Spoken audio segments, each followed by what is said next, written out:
Hey everyone, it is December 13th. Oh my god, it's been a month or more since I last vlogged. I am so sorry, so sorry, so sorry, so sorry. I should really say sorry to myself. I don't think you guys understand how therapeutic this is for me. This is like my personal diary that everyone somehow manages to read. Oh well, to each their own, I guess. I am finally updating one because I haven't had internet at home, and to be completely honest, I'm way too lazy to lug around my entire laptop all the way to work, then all the way to dialysis, then trek my bum all the way to a little Starbucks to use 5 minutes of internet that is free, but too lazy to do that. Anyways, my internet's back, so I'll be blogging more often. I've actually just been crazy busy. I'm working tons since it's the holidays, and I work at Burberry, and I mean, it is luxury, so they need people to help people purchase beautiful items, which I want every day. But I'm also doing dialysis and trying to have somewhat of a normal life. A lot has happened in the past month. I, to say the least, have had a crazy, crazy emotional roller coaster. As you all know, I was completely heartbroken, still kind of am, to be honest, because the reality of it all has hit me more and more slowly. My ex broke up with me for my health. And the worst thing of all, I think, wasn't to be broken up with, was the fact that he chose to, I guess, blame my health on everything. And it's the one thing that I can't ever change in my life is who I am and what I have to deal with. Because you know what? It's me. I am not defined by my renal failure or by all my illnesses or whatever I've gone through. It is a part of me, but it is not all I am or who I am. So, yeah, I mean, I have a lot of pride and it hurts and it sucks and it's going to take a while to get over this heartbreak, but I'm slowly getting there and I'm kind of back to my peppy self, which is great. Yay! um, anyways, so that pushed aside, I am dealing with a lot of more important things, to say the least. I really haven't had time to focus on that because I am dealing with my health. I am living with renal failure, and I guess that's what my blog's really all about and all that, but I really always talk about the normal things in my life, or pseudo-normal, I guess. Right now, the most normal thing in my life is my routine of working and going to dialysis and staying alive and well. At the end of the day, the big elephant in the room every day at dialysis is life or death. It is that crazy thing. And you know what?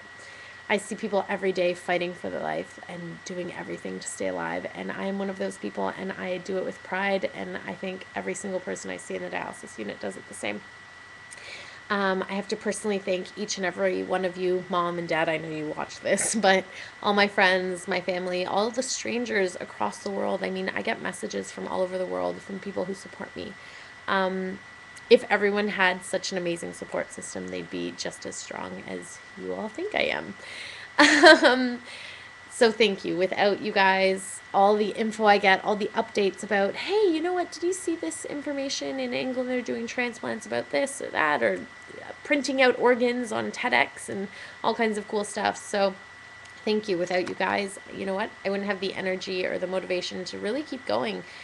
And I wouldn't feel as alone, to be completely honest, even though I'm in a room every day with 30 to 50 people on dialysis and I see them fighting for their lives.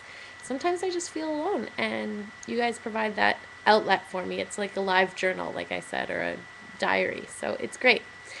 In regards to my transplant, it has been, like I said, an emotional month. Um, we were last under the impression that, I mean, a year ago, we'll go back a year, that both Amy and Mauricio were possible candidates to be a donor, to the point where they were perfect matches in their own way. It got narrowed down to Mauricio, my cousin, and he has lost 50 kilos, over 100 pounds, to give me this kidney. I mean, we struggle sometimes to fit into that, as girls. I mean, we struggle to fit in that little cute dress that we want to wear, those 5 last pounds or the last 10 pounds. There's even shows about it. Guys, you want to get ripped and jacked and all this stuff to look good for the girls for the summer. My cousin's not doing it for any of the above reasons. He is doing it to save my life. So, I mean, I am so proud of him, and you guys really need to do a big shout out round of applause, standing ovation. This is the type of stuff. These are the type of people heroes are made out of. He's offering to save my life. So thank you to him. I love you. Along with that, he has hit amazing goals and he is up for transplant any day. But we were hit with some pretty sad news that Mauricio, unfortunately, will not be my personal donor. It got narrowed down to that because we were never informed that I have really high antigens to Mauricio, meaning I have a really high rejection chance of rejecting his organ, really. So what we have been offered is something called a paired exchange, which is where donor A, we'll put him here, and myself, we'll call myself recipient A, are not a match for each other. So then there would be another group of people, donor B and recipient B, who also aren't a match for each other. And we would do a swap. And this swap can take place with two families or two groups of people. So two donors and or a recipient and a donor and another recipient and a donor. Or it can take place to up to 8 people, I believe. So it's something that really helps create more transplants, but it also keeps the ball moving and that motivation going, because even if you're not a match, it does not mean you're an organ donor. Now, with that said, I know a lot of people are like, wait, I thought you needed a match and you've been looking for a match. I was under the same impression that I was looking for an organ donor, and we've run into a bit of conflict with the hospital because of that, because I looked for a match. I didn't look for someone who would just donate to anyone.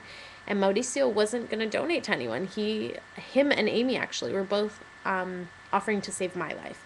And they weren't stepping up to be anonymous donors. They were stepping up to be my organ donors. So it's a bit of a heart-wrenching situation that Mauricio has done all this to save my life and now won't be my donor, but at the same time I'll be getting someone else's kidney and he'll be saving someone else's life. And to do that, I mean, it takes a very strong person. And like I said, I see people every day on dialysis fighting for that chance to get an organ, and they go on lists that are 18 years long, 9 years long, 16 years long, 7 years long.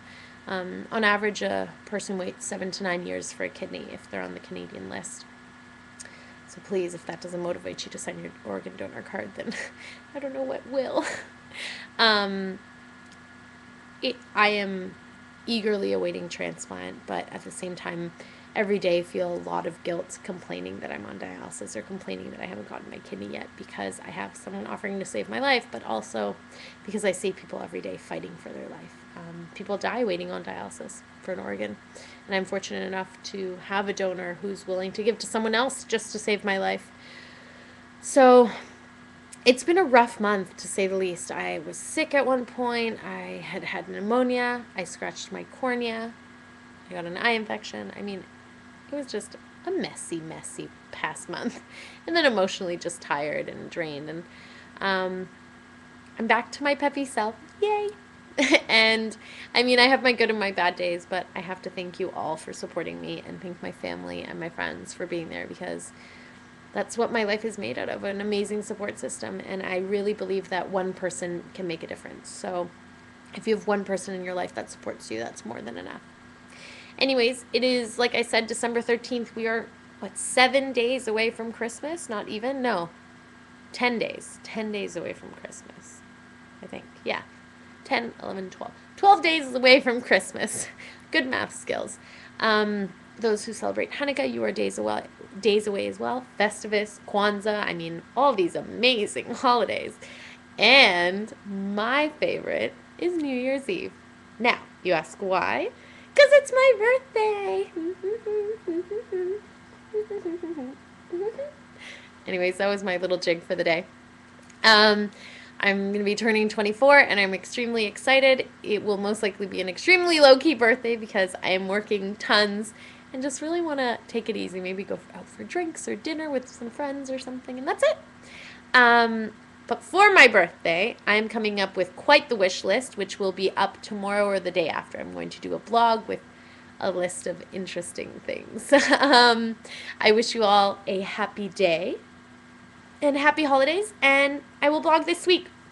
Also, I promise to blog or at least type something up on average once a week. So check out my Twitter, my Tumblr, my email. Any questions you have, feel free to shoot them my way. I usually respond personally, if not through videos or Twitter. All right, see you guys later. Ciao.